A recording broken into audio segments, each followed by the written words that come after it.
Browns and Steelers kick off at 1 o'clock on Sunday at Heinz Field. It is the Browns' final game of the season, Mary Kay. It is not the Steelers' final game of the season. They are locked in to the number 3 seed in the AFC playoffs, and that means that the Browns will not see familiar faces.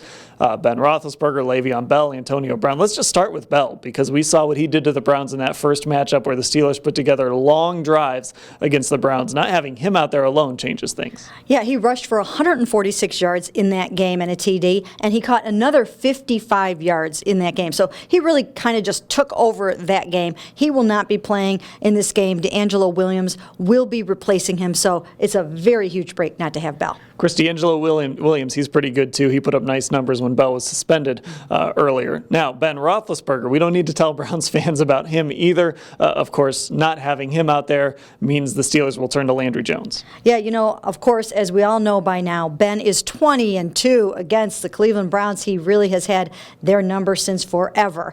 So Landry Jones will come in here, and he's only started 3 games in his career. He's got a rating in the 70s, 4 touchdowns, 5 interceptions. So, this is a game that the Browns could win. And again, that is very significant, because if they win this game and the San Francisco 49ers lose to the Seahawks, the Browns lose the number 1 pick. And that's interesting, because last week the Browns got that break. They won a game. San Francisco returned the favor. It's hard to necessarily see that happening, but at the same time, Terrell Pryor was very honest with us today.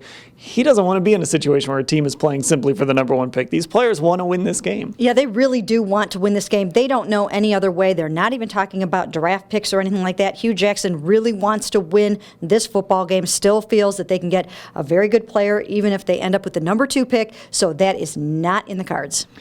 Now, with the Steelers playing their backups, Mary Kay, these are still NFL players. They only have 7 inactive spots. There'll be some guys out there that can give the Browns some problems. So, are you leaning towards the Browns right now? We won't hold you to it in this video. The official pick comes later. But are you leaning towards the Browns or not? You know what? I actually might be leaning towards the Browns in this game. I mean, when you take Antonio Brown out, he has averaged 100 yards in each of his games against the Cleveland Browns. So has Bell. And then we know, again, of course, what Ben can do. So when you take those guys out of the mix, even though they still have a very good defense, I think the Browns might have a chance to win this game. Well, I said all season long I would pick them to beat San Diego. I didn't. So I guess I owe the Browns one. We'll see what happens, though. I can be talked out of it. We'll have full coverage of that game and our picks as well at cleveland.com/Browns.